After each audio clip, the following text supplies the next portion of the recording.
marco del contexto actual. Saludamos a Henry Smith, es CFA Product Manager Multi-Asset Solutions en AllianceBernstein. Henry, thank you so much for having us a few minutes. Hello, Marta. It's a pleasure to be here. Henry, we will look at ESG investment strategies from AllianceBernstein. Which are some of the factors that have driven the rapid growth of ESG investing? Sure. So environmental, social and governance, abbreviated as ESG investing, really is one of the biggest long-term trends in investing right now. It has been placed further into the spotlight as a result of recent events like COVID-19 pandemic and the conflict in Ukraine. If we start with the pandemic, investors reckoned with converging economic, health and social crises, and attention rightly shifted to the private sector's massive social impact and the risk and opportunities that businesses face as these crises are addressed. So investors have been increasingly considering issues like how prepared were companies for the unexpected shock? Were they able to adapt to government restrictions? And how did they protect the welfare of employees and customers? More recently, with the conflict in Ukraine and the resulting global sanctions on Russia, we have seen supply chain challenges become further exacerbated, and we have seen a subsequent boom in commodity prices.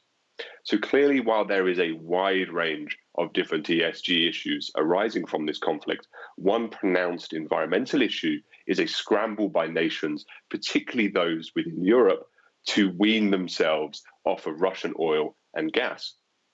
In the near term, this likely means a move back to coal for energy generation, but longer term, we are likely to see a considerable uptick in investment into greener, renewable energy. And from a social perspective, I think it is important to note that Ukraine was a major exporter of agricultural products. And with the conflict impacting farming and distribution, there is going to be a very real shock to the global food supply. As you said, we've seen challenges from Ukraine war, and we are now taking into account, considering this current market scenario, which are the most common approaches to ESG investing today?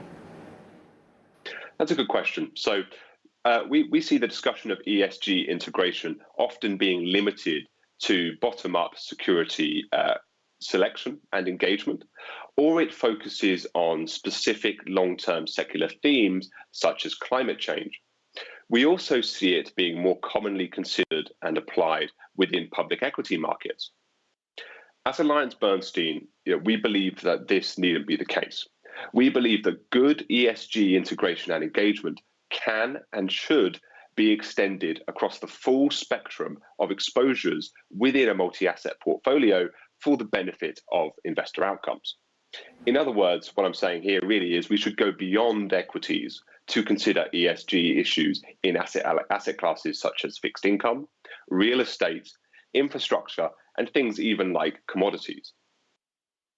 And Henry, which kind of ESG risk can be considered by a top-down multi-asset manager? Sure. So this is a very key point. So as multi-asset managers, we need to consider what macro risks associated with ESG should be considered when constructing both our long-term strategic asset allocation, but also when making near-term tactical tilts around that to try and improve client outcomes.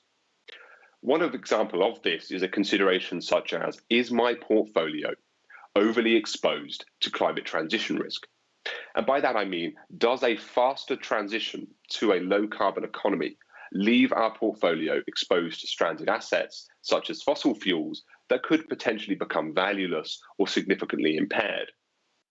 With major economies like the US, EU, and China all putting in place carbon reduction targets that are multi-decade in their horizon, there is clearly a lot of uncertainty as to how the exact magnitude and pace of the net zero transition will unfold. Climate transition risks might also be especially relevant if the market as a whole is not pricing in this risk or is just structurally overweighted. And another key consideration is back to the point around geopolitical events. As have all too been clearly demonstrated in recent times with the Russia-Ukraine conflict, these events can have a significant impact on that path to a low carbon future.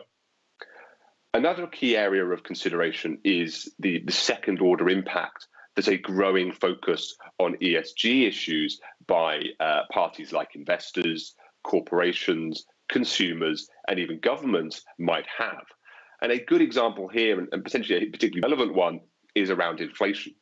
So we believe that inflation is going to be driven potentially by a focus on ESG issues in the future.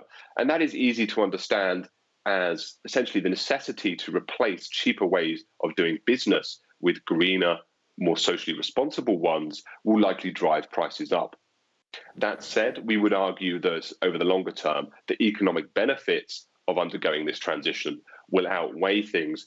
And in the longer term, we will see a wealthier, more productive and sustainable economy that should be beneficial for all. And that covers risk considerations. What about the opportunities? Are there any ESG-related return opportunities that can be considered of a top-down basis? Absolutely, yes. So setting aside considerations of ESG as a risk, we also have to question investment return opportunities related to ESG. And specifically from that top-down perspective, how do we balance and diversify our exposures to long-term ESG-aligned return opportunities or themes to avoid short-term risks like asset class bubbles, changes in political agendas, or broader market sentiment for certain investment styles? And this is particularly important because companies providing solutions to key ESG or sustainability challenges can offer attractive long-term growth optionality, and companies with stronger ESG practices can be shown to possess underappreciated competitive advantages and also have stronger business models. But if we pursue these companies in a very focused manner, we may expose ourselves to significant concentration risks in terms of the number and types of investments held, the issuer's business activities, and other key considerations such as this.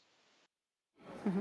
And Henry, could you please expand about what you mean or by ESG return opportunities or specific themes?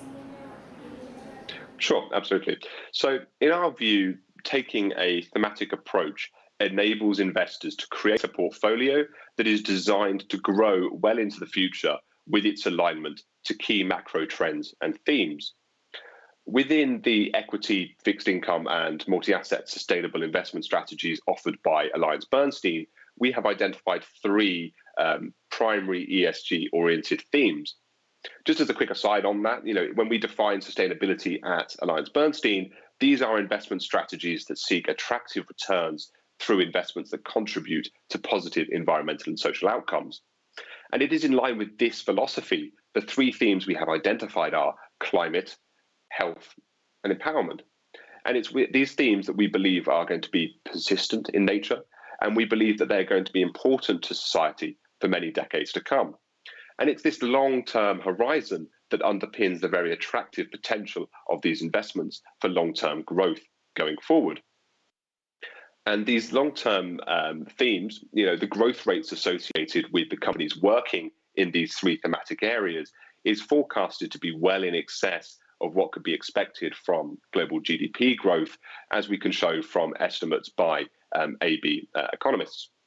For example, if we think about activities like digital health data, which would align with the health theme, if we think about electric vehicles, which would align with a climate theme, these are all expected to have annualized growth rates that are over 10 times that of annualized global GDP. Mm-hmm. Henry, you mentioned three themes in your sustainable strategies. Why might investors wish to pursue an approach like this compared to focusing on a single theme? That's a good point. So we believe that the inclusion of multiple sustainable themes into a single portfolio is beneficial. And that is because from an investor perspective, this expanded universe provides greater diversification, and it allows for the access of more investments with potentially attractive returns. And furthermore, the longer term macroeconomic drivers or potentially even shorter term headwinds that can impact these sustainable investment themes will vary. And so a broader approach can result in more consistent returns for investors. From a sustainability perspective, for investors that want to align their investments or are actually interested in the environmental and social impacts of their investments, we believe that many of these themes and ultimately the products and services that you are exposing yourself to are intertwined with their impact, and therefore a more constrained approach in terms of investment is going to be challenging. So, for example, let's think about information technology providers. These may be commonly associated with an empowerment theme, but may in themselves be relatively inefficient in, say, their energy usage. So they might have high energy consumption, they might make limited use of renewables, or they might have inefficient buildings and office space. Or even more broadly, another example, they may be lacking in their reporting and disclosure of their environmental impacts and their carbon footprints. So we believe by having a broader sustainability mandate, these investments can be accessed primarily for their empowering nature in terms of the products and services that they provide to society, but there is also a clear opportunity for environmental impact through engagement. Henry, it's been a pleasure. Thank you so much for this explanation of your sustainable strategy at AllianceBernstein. It's been a pleasure. Thank you so much. Thank you so much, Marta. Goodbye. Nosotros